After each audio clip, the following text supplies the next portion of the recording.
Hello అందరికీ నమస్తే. Welcome to cooking జిందగీ. ఇవాళ మనం ట్రెడిషనల్ రెసిపీ వరలక్ష్మి వ్రతం రోజు లేదా దేవీ నవరాత్రులకి అమ్మవారికి నైవేద్యంగా సమర్పించే పరమాన్నం ఎలా చేయాలి చూద్దాము. బెల్లం అన్నం, రైస్ పాయసం అని కూడా అంటారు. ఈ రెసిపీ చాలా మందికి తెలుసు. పాలు విరగకుండా ఎలా చేసుకోవచ్చు అని ఒక టిప్తో ఈ వీడియోలో మీకు చెప్తాను. ముందుగా ఒక బౌల్ తీసుకొని 1 కప్పు బియ్యం తీసుకొని 2-3 సార్లు నీటితో వాష్ చేసుకుని 30 నిమిషాల పాటు నీటిలో నానబెట్టుకోవాలి. ఇప్పుడు కడిగి బొట్టు పెట్టిన గిన్నె తీసుకుని అందులో 4 కప్పుల పాలు, 1 కప్పు నీళ్లు వేసి మరగనివ్వాలి.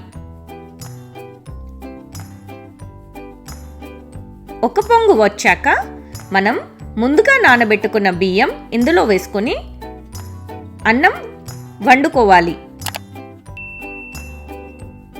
అన్నం మెత్తగా వండుకోవాలి. చూసారుగా, చాలా మెత్తగా ఉడికింది అన్నం. ఇప్పుడు చాలా ఇంపార్టెంట్ స్టెప్, అదే మీకు నేను చెప్తానన్న టిప్. స్టవ్ ఆఫ్ చేసుకోవాలి.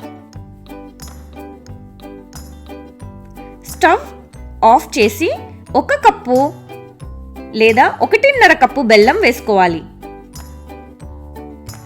స్టవ్ ఆఫ్ చేయకుండా బెల్లం వేస్తే పాలు విరిగిపోతాయి. కాబట్టి స్టవ్ తప్పనిసరిగా కట్టేసి బెల్లం కరగనించుకోవాలి. ఇప్పుడు బాగా కలుపుకుంటే వేడివేడి అన్నంలోనే బెల్లం కరిగిపోతుంది. చూసారుగా, బెల్లం కరిగిపోయింది. ఇప్పుడు 1/4 టీ స్పూన్ ఇలాచీ పౌడర్ వేసి మళ్ళీ ఒకసారి కలుపుకుందాము. పాన్ వేడి చేసి అందులో 2 టేబుల్ స్పూన్ల నెయ్యి వేసి వేడి చేసుకోవాలి. నెయ్యి వేడెక్కాక నేను కట్ చేసి పెట్టుకున్న కొబ్బరి ముక్కలు వేసుకుంటున్నాను. అలానే కాజు, కొన్ని కిస్మిస్ వేసి గోల్డెన్ బ్రౌన్ కలర్ వచ్చేంత వరకు ఫ్రై చేసుకోవాలి.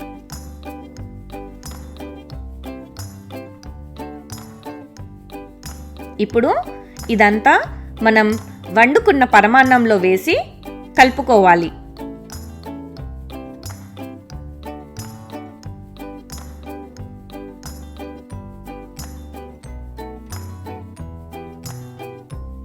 అంతే, అమ్మవారికి నైవేద్యంగా పరమాన్నం రెడీ అయిపోయింది.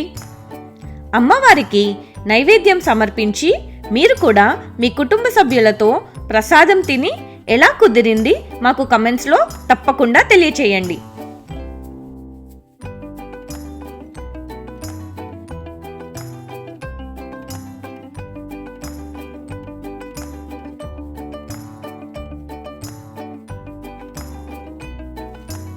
Subscribe to my channel and click the bell icon.